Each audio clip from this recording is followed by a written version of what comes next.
Let's mic, देश का मिजाज, वेस्ट। ये है लेट्स माइक मॉडर्न रेडियो। आप सुन रहे हैं पश्चिम भारत की खबरें। राजस्थान की राजनीति में आरोप प्रत्यारोप का दौर तेज हो गया है। जोधपुर में मीडिया से बातचीत के दौरान पूर्व मुख्यमंत्री अशोक गहलोत ने भाजपा सरकार और आरएसएस पर निशाना साधते हुए कहा कि राजस्थान में असली राज आरएसएस चला रहा है, जबकि सरकार सिर्फ मुखौटा बनकर रह गई है। गहलोत ने मंत्री किरोड़ीलाल मीणा के आरोपों को बेबुनियाद बताते हुए कहा कि बिना तथ्यों के बार बार आरोप लगाना उचित नहीं है। कांग्रेस प्रदेश अध्यक्ष गोविंद सिंह डोटासरे की छवि को नुकसान पहुंचाने की कोशिश की जा रही है। पूर्व मुख्यमंत्री ने एसीबी की कार्यप्रणाली पर भी सवाल उठाए और आरोप लगाया कि एजेंसी राजनीतिक दबाव में काम कर रही है। गहलोत का दावा है कि ट्रांसफर, पोस्टिंग और कई प्रशासनिक फैसलों में बाहरी दबाव हावी है। साथ ही उन्होंने कहा कि जनता सब देख रही है और अगले चुनाव में इसका जवाब देगी। क्या मुख्यमंत्री को दिखता नहीं है कि क्या हो रहा है? उनका खुद का नाम आता है कि दबाव आता है। क्या आरएसएस वालों का आता होगा? आरएसएस के दबाव आने के बाद में मुख्यमंत्री हथियार डाल देते हैं। राज तो आरएसएस कर रहा है। ये तो मुखौटे हैं खाली। लगता है मुझे कि आजकल जो राज करते हैं लोग, ये मुखौटे बने हुए राजस्थान के अंदर राज कर रहा, आरएसएस वाले कर रहे। ट्रांसफर, पोस्टिंग, करप्शन सब वहीं से डायरेक्शन आते हैं। हालात बड़े गंभीर है राजस्थान के। ऐसी इनकी स्थिति बनेगी इस बार। राजस्थान की जनता जो है वो जागरूक है। ये कुछ भी कर ले, ये मुख्यमंत्री बदल देंगे ना, तभी कुछ नहीं होने वाला है। अगली बार सरकार बदल के रहेगी। इधर राजस्थान कांग्रेस अध्यक्ष गोविंद सिंह डोटासरा ने जयपुर में आरोप लगाया कि आरएसएस से जुड़े लोग स्कूलों में बच्चों को ये सिखा रहे हैं कि अगर प्रधानमंत्री नरेंद्र मोदी नहीं रहे तो पाकिस्तान भारत पर कब्जा कर लेगा।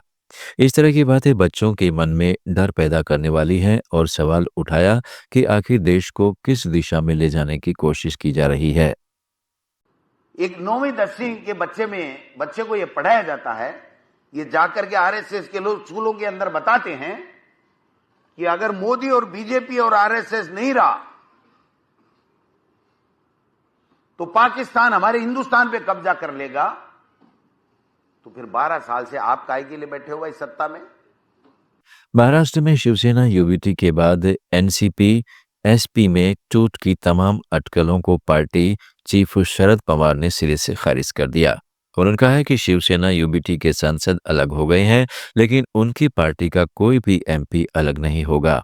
उनका यह बयान उन अटकलों के जवाब में आया है कि एनसीपी एसपी के सांसद और विधायक एनसीपी के संपर्क में है। इससे पहले पार्टी सांसद सुप्रिया सुले ने प्रतिद्वंदी नेताओं के उस दावे पर तीखा पलटवार किया।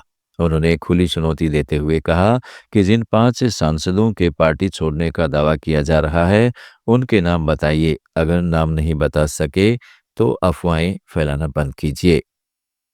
महाराष्ट्र में यूसीसी विधेयक पर चल रही चर्चा के बीच एनसीपी अजीत पवार गुट की विधायक सना मलिक के बयान पर गृह राज्य मंत्री योगेश कदम ने कहा कि कोई भी कानून तैयार होते वक्त किसी धर्म ग्रंथ के आधार पर फैसला नहीं लिया जाता। सना मलिक को मैं बताना चाहता हूं कि कोई भी कानून तैयार होते वक्त किसी भी धर्म ग्रंथ के आधार पर फैसला नहीं होता है। उनके हिसाब से कानून तैयार नहीं किया जा सकता। सना मलिक ने विधानसभा में यूसीसी विधेयक पर चर्चा के दौरान पाकिस्तान का जिक्र किए जाने पर आपत्ति जताई थी।